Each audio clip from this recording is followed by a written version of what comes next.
Hi, how you doing? And welcome back to another video on the channel. What we have for you today is a wildcard video going into game week 29, and it's particularly important to me because I am actually considering using a wildcard for my own team. I currently have the wildcard, the bench boost, and the free hit chip still to use, so I think it's helpful for me personally to explore all the different chip variations that I could use this game week, and also hopefully it's maybe helpful to you guys as well, even if you're not wildcarding, you might be looking at getting certain players in and considering different options. So, if you are new to the channel, please do subscribe. Continue to like the videos. It's really appreciated, especially for a small channel like myself that just kind of enjoys making videos.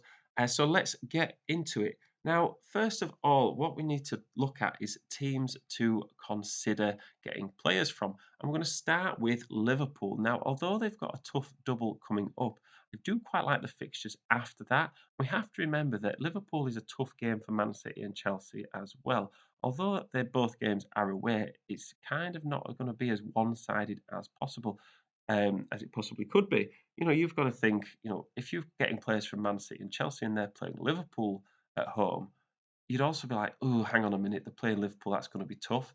So, it works both ways, and I think Liverpool players can be a good asset. They've also got a second double later in the season in game week 34. Next, we've got Brighton, and although they blank in game week 32, I do think if you're planning on using your wild card about now, then I think you can possibly use your free hit chip in game week 32 to navigate that blank and still keep your Brighton assets. They've got a couple of tough games in terms of Spurs and Chelsea away, but they do have that second double later in the season, and they've still got the potential of another double when they add in their remaining fixture into the schedule later on. So three doubles between game week 29 and the end of the season kind of needs some consideration for players. Next, we've got Newcastle, and whilst they've had a bit of up and down form around the League Cup final, I do think that they are worth getting in purely because, from a defensive point of view, those fixtures don't look awful. They are still going for top four, and they have been consistent for the most part of the season. I think to go without any Newcastle players for the rest of the season is a little bit risky. And if you're thinking of getting rid of them, I would at least wait until this game week is finished.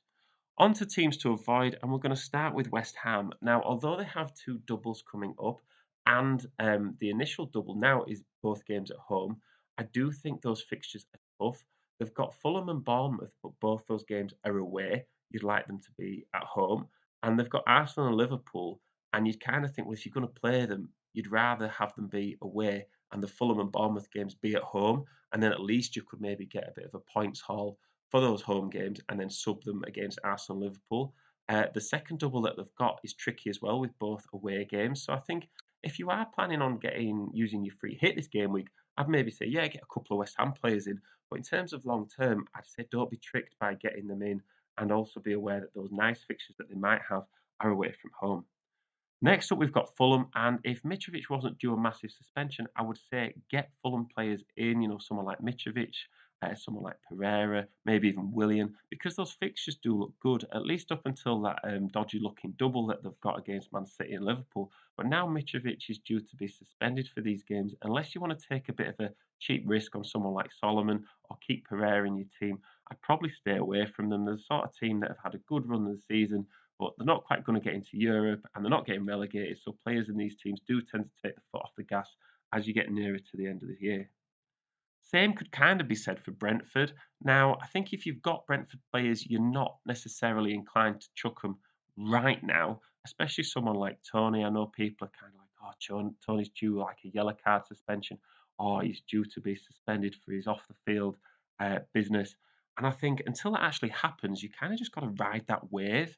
The fixtures don't look terrible, but I think he is such a focal point, and Newcastle, Man United, Chelsea, I would say even Villa, given their sort of goal scoring form, I don't really see the need to get Brentford players in. And like we say, kind of like Fulham, if they're not going to get into Europe, probably just happy with any sort of top half finish in the Premier League. And players do tend to take the foot off the gas.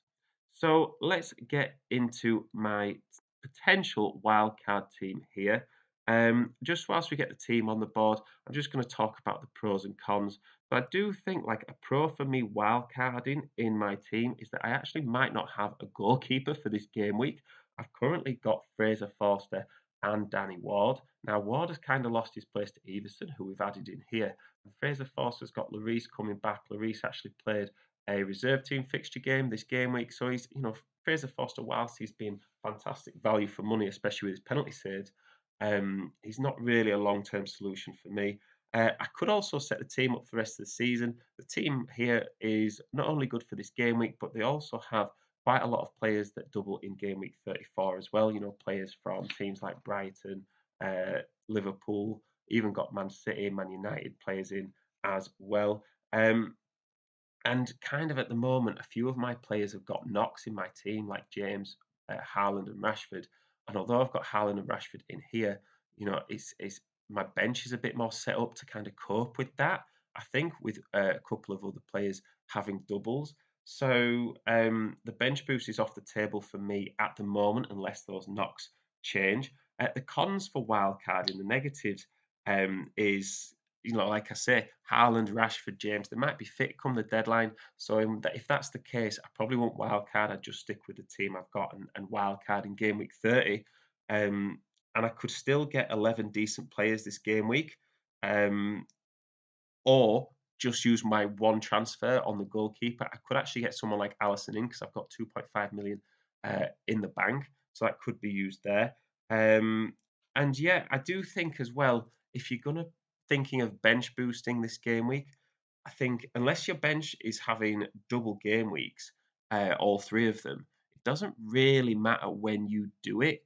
I think really you've got to think about like what games do your four worst players have? If you come across a single game week when your four worst players that you're going to bench all have home games, or they're defenders that are playing weak attacks, or they're attackers that are playing weak defenses, I think you just play it then. I think the bench boost as a chip can be really overrated. It's probably the most overrated chip you can have.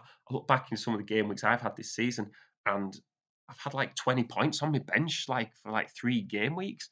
I think I should have used my bench boost then, rather than waiting for a double game week or the perfect situation.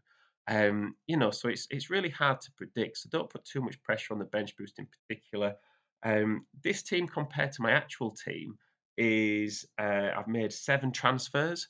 So I do think as well, there is that question of when do you wildcard and when do you take a hit? And for me, I really don't like taking hits. I even think for double game weeks, it can be a bit overrated. I think if you're planning on taking like a -12 and above for your team for any given game week, I think that is the time that you probably need to wildcard because we do kind of get hung up on I'm going to use my wildcard, I'm going to change my entire team. Whereas a lot of the times that's overthinking, and we only really need to make a few changes, a bit of swapping for our team to be effective again in the next few game weeks. So I think 7 transfers is a really solid number of transfers to make. All those transfers, I think, are needed to be made um, if I was to sort of make my ideal team moving forward. So I'm still up in the air in terms of whether I sort of paper over the cracks with my team this game week and just make a goalkeeper transfer and then wildcard next game week, or whether I wildcard this game week. I don't really want to use the free hit chip. I think there's more value to be used later in the season, and in terms of the bench boost, I've kind of just got to see whether my players are fit again.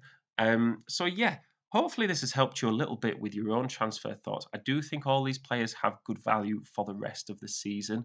And if I was going to make some transfers just for this game week, these are the sort of double game week players that I would get in. So yeah, let me know your thoughts. Let me know sort of what strategy you're using, if you're using a particular plan, or you're kind of just waiting to see how it all falls each game week.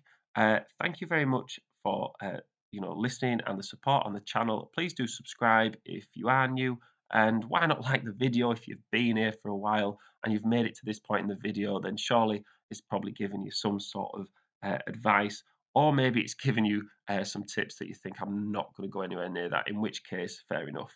So yeah, I will see you in the next one, and good luck in this game week if you're using your chips, and good luck if you're not.